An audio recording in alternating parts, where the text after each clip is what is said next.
Hey YouTubers, this is Darren here, Northwest Marine, coming at you with an October update on my 300 gallon.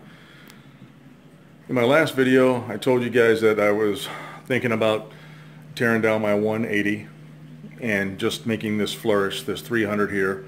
That's the path I've decided to take. I'm not getting rid of my 180 or my equipment. I'm going to keep it. Matter of fact, I'm going to use some of the equipment on here.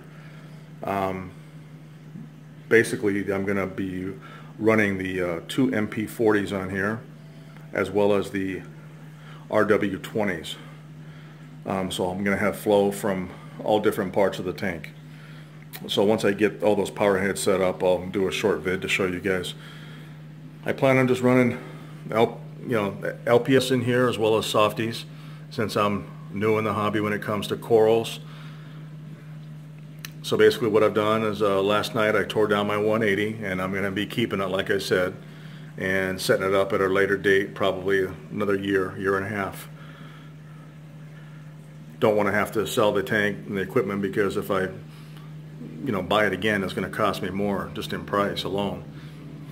So basically what I've got in here on a stock list rundown, I've got my one purple tang who's growing really well. I've got my magnificent fox face, my Naso tang with streamers, and my powder brown, which I just put in here yesterday. So him and the purple have kind of gone at it a little bit, but they seem to be doing pretty well. Got half a dozen pajama cardinals, my peppermint hogfish, my emperor angelfish. He's starting to turn color now, as well as an exquisite wrasse, black cap basslet, and I've got 10 anthias in here. These are the Lartel anthias, and that's the male. Sorry about the glare, guys. I'll step back a little bit. Also got my Melanoris wrasse, which actually really grown. It's about double the size since I've had them, and this is my blue throat trigger. I'm kind of debating whether I'm going to keep them or not, especially when I start getting corals and I put my snails and shrimp back in here. I'm just going to have to play it by ear. And here's my Midas Blenny. I've also got a trio of Picasso clowns in here. The other two are, there's no one over there. And I've also got a Scott's Fairy wrasse right here. So let me see, also a tricolor wrasse, and I have what they call a Piley wrasse, P-Y-L-E-I. So I rescaped the tank here. I took out some of the rock I had from my 180, and I re-aquascaped it here. Like I said, I've got some corals right now, so I'll be taking them out and placing them in here. I try to form some different tiers. For the, I'm going to put some brain coral in here, as well as the torch coral and hammers. And eventually I tiered it up where I can put the LPS and SPS up top here. So I did keep probably about 60-70 pounds back from the 180. And when I set that tank up again, I'll go ahead and just let it sit in a vat for about 3 or 4 weeks, and that way it'll build up its bacteria again. Everyone's doing pretty well in here. Of course, these clownfish, I have a pair of blacker ice clowns, and I don't know whether I'm going to put them in here, because these guys are really rowdy. So I don't know if they'll go after the blacker ice clowns or not. So pretty excited to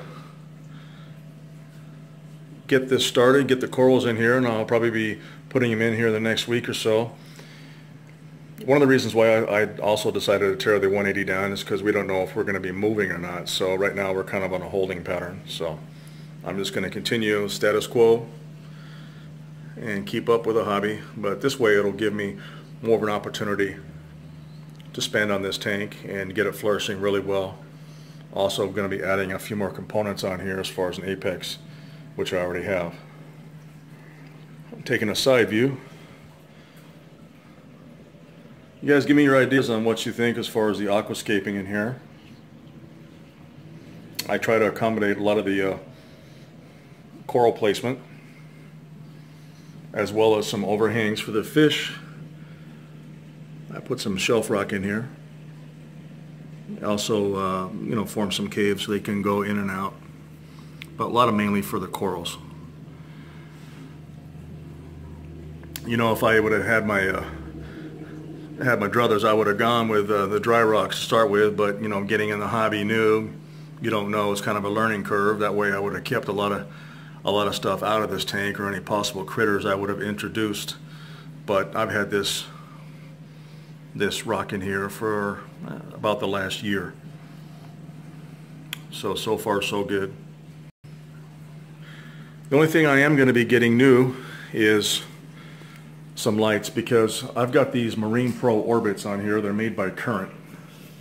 Now, these are good lights, and I can get some coral growth out of here, but not what I want to. So I've got two 4-foot lights up here.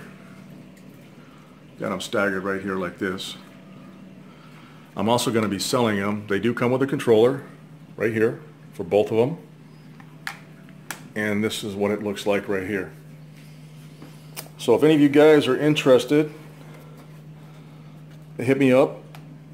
I'll give you a great deal on these lights. There's nothing wrong with them. I've had them just for a year, and they are a great light.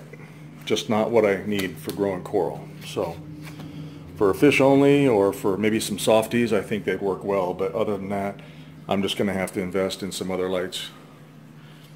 That's about my only added other cost up here.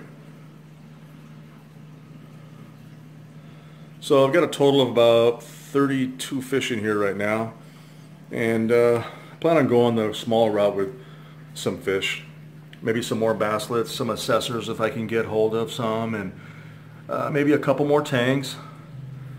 Don't know if I'll be going the route that Scott from Mile High Reefers is going. He really got away with that, with one with 8 different tangs, but he had a lot of trial and error, and it's worked out really well for him.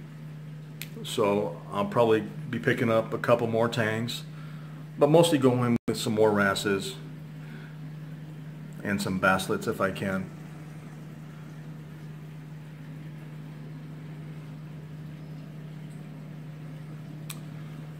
Anyways, I want to cut it short here for now. Feel free to like, comment, or subscribe, and I will talk to you soon. Happy reefing.